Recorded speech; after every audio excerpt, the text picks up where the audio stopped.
अहिंसा, समता, रिवॉल्यूशन की कि महापुरुष बुद्ध की इस पावन धरती से मैं सबसे पहले राघवेंद्र वाजपेयी, जिसकी सरकारी गुंडों ने हत्या कर दी है सीतापुर में, एक लोकतंत्र के चौथे पिलर पर प्रहार किया है, उसके लिए संवेदना अपनी व्यक्त करता हूं।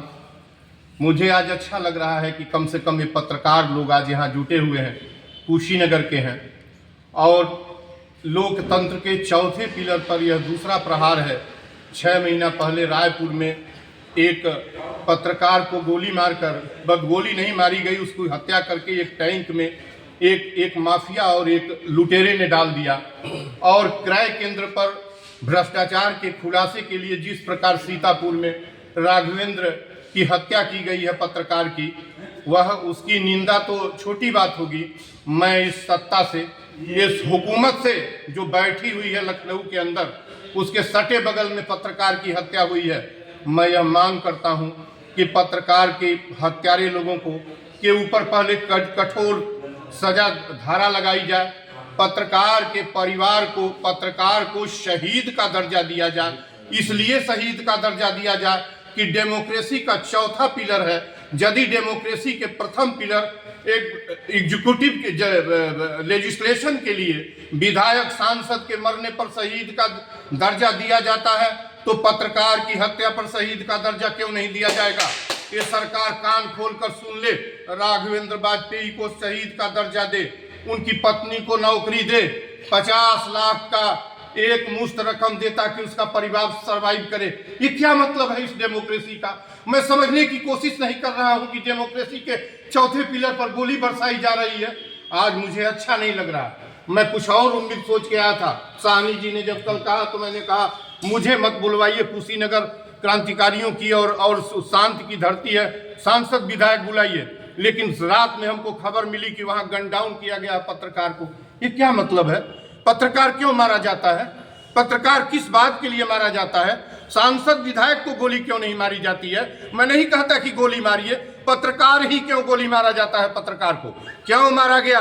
और भी सरकारी क्रय केंद्र को उजागर करने का प्रयास कर रहा था। मैं इस सरकार से मांग करता हूं, और वहां के एक पत्रकार ने जिसको धमकी मिल रही है, पत्रकार सहमा हुआ है, वहां के पत्रकार जो इमरान है, जो एक एजेंसी चलाते हैं और रिकॉग्नाइज एजेंसी है पत्रकार, उनको धमकी मिल रही है। मैं इस प्रेस कॉन्फ्रेंस और इस आपके सम्मान समारोह के माध्यम से सत्ता को कहना चाहता हूं कि पूरे पत्रकार समाज को कब आप जारी करेंगे? कब आपको पत्रकार सुरक्षा कानून जारी करेंगे? कब वो रूल जारी होगा? कब पत्रकार के पीछे, विधायक के पीछे फौज दौड़ती है, गनर लगकर चलता है? पत्रकार इसी तरीके से चलेगा? मारे जाने का मैंने तो कहा था, लिखा है प्रेसिडेंट को, मेरी 2 डिमांड में वकील और पत्रकार को पेंशन दीजिए, उतनी ही पेंशन दीजिए जितना विधायिका के सदस्यों को दी जाती है। सोशल और सामाजिक और इकोनॉमिक सिक्योरिटी दीजिए, उनको आर्थिक सिक्योरिटी दीजिए, उनके प्राण की सुरक्षा की। ये क्या मतलब है? ये कैसी डेमोक्रेसी की उसका एक पिलर जमीन पर गिरा हुआ है? ये कैसी डेमोक्रेसी की वकील के मरने के बाद कोई पूछने वाला नहीं है? मैंने ये प्रेसिडेंट को अभी ज्ञापन दिया है। आज इस प्रेस वार्ता के माध्यम से इतने मित्र को पाकर मुझे बहुत अच्छा लग रहा है। लेकिन अपने धर्म का निर्वहन करिए, बटिए मत। कानून आपके हाथ में मिला है, वो संहिता दुनिया की सबसे बड़ी संहिता है जो बराबरी के रास्ते का अख्तियार करती है।